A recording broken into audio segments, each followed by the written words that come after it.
I still remember that morning like it was yesterday. The sky was heavy with fog, and my daughter Lily wouldn't stop asking why I looked so tired. Truth was, being a single dad in New York isn't easy.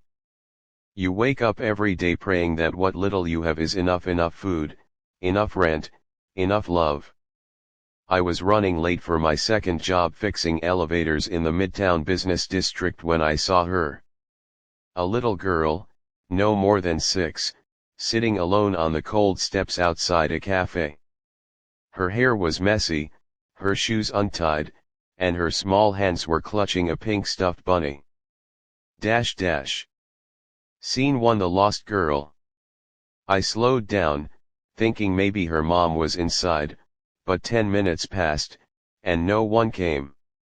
When I walked over and gently asked, "Hey sweetheart, are you okay? Where's your mom?" Her lip trembled. She was here.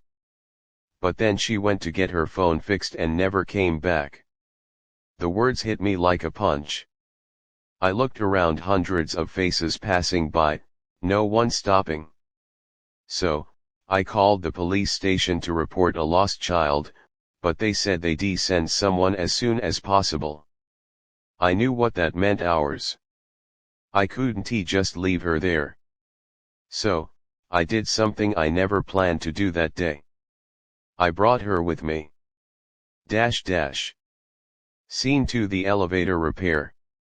At the skyscraper where I worked, security gave me a hard time about bringing a child into the maintenance area. But the little girl Emma, she said her name, was clung to my leg like I was her only anchor in the world. I got permission to keep her with me in the lobby while I checked the elevator system. She watched everything I did, eyes wide with curiosity. "Wow," she whispered.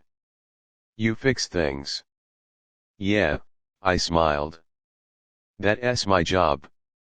She paused, then said softly, "I wish someone could fix my mom." That line, it stayed with me all day. Scene 3: The Viral Moment. Around noon, while I was repairing an elevator in the executive tower, a group of CEO clients walked by. They were irritated that the system was down.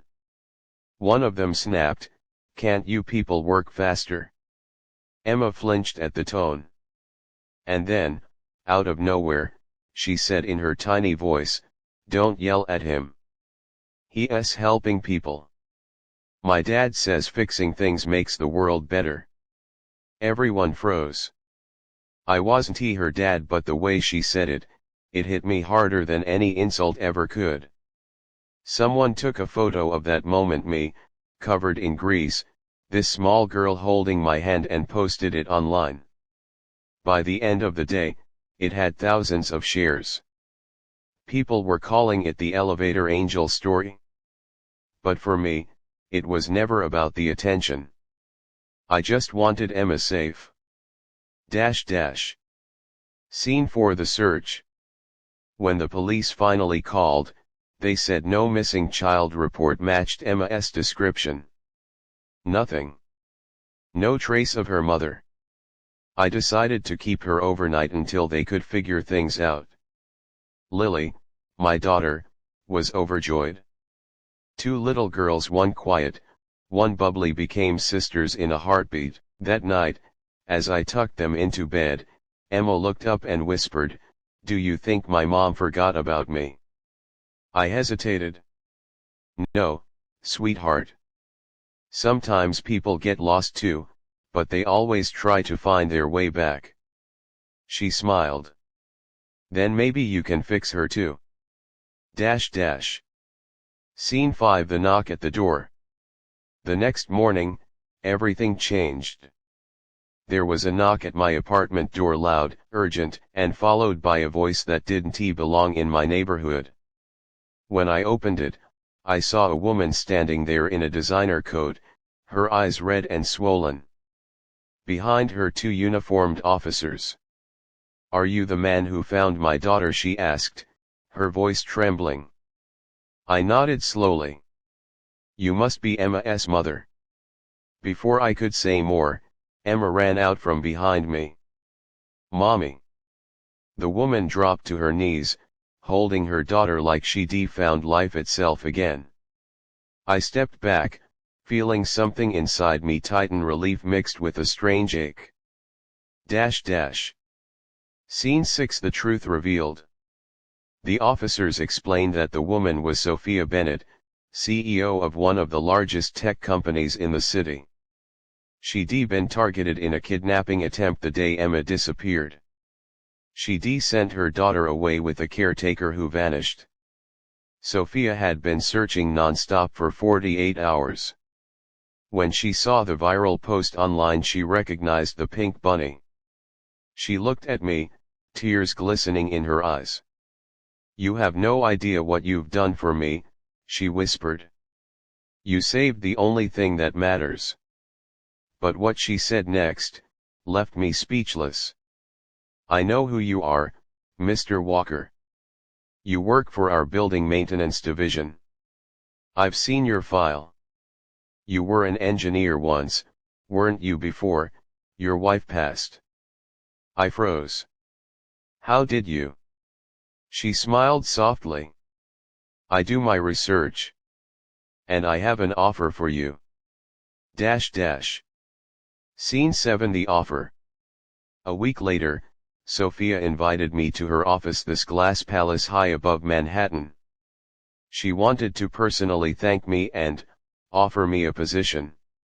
Head of Safety and Systems Engineering, she said. Full salary. Benefits. School funding for your daughter. I was stunned. "Ma'am, I'm just a mechanic." Sophia smiled. "No. You're a father who never stopped fixing things even when life broke around you." Emma ran in and hugged me again before leaving with her mom. "Don't forget to visit, okay?" she said. And I promised I would. Scene 8. The twist of fate. Months passed. I was settling into the new job when one evening Sophia asked if I could stop by her office. When I got there, she was looking out at the city skyline. "You know," she said, "Emma keeps asking if you and Lily can come over for dinner. She says you're her hero." I laughed awkwardly. "She's just being sweet." Sophia turned to face me, eyes full of gratitude. "No, Mr. Walker. She's right. You reminded me what real strength looks like. Not in power or money, but in kindness." Then she handed me a small envelope. Inside was a check enough to change my entire life. "For your daughter's college fund," she said. "You earned it not by saving my child, but by reminding me what it means to be human." Scene 9. The emotional climax. I wanted to refuse it, pride, humility, disbelief, but she stopped me. "Please," she said. "Let me do one good thing in return." As I left the building, I looked up at the night sky. The same city that once felt too big, too cruel, suddenly felt warm. Lily was waiting by the window when I got home. "Dad," she said, "you look happy." I smiled. "Yeah, baby. Maybe we're finally getting fixed too."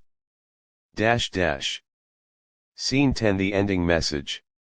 A year later, Sophia's company launched a foundation fixing futures to support single parents and working class families. She asked me to lead it. And as I stood there, giving my first public speech, I spotted Emma and Lily in the crowd, waving their little hands in the air. I realized something then: sometimes, kindness doesn't just fix what's broken, it builds something new. Not everyone gets a second chance. But when you do, make sure it heals more than just yourself. Because one act of compassion can echo through countless lives. Soft piano fades out. Narrator final line, reflective: I was just a single dad trying to fix an elevator. But somehow, I ended up fixing hearts.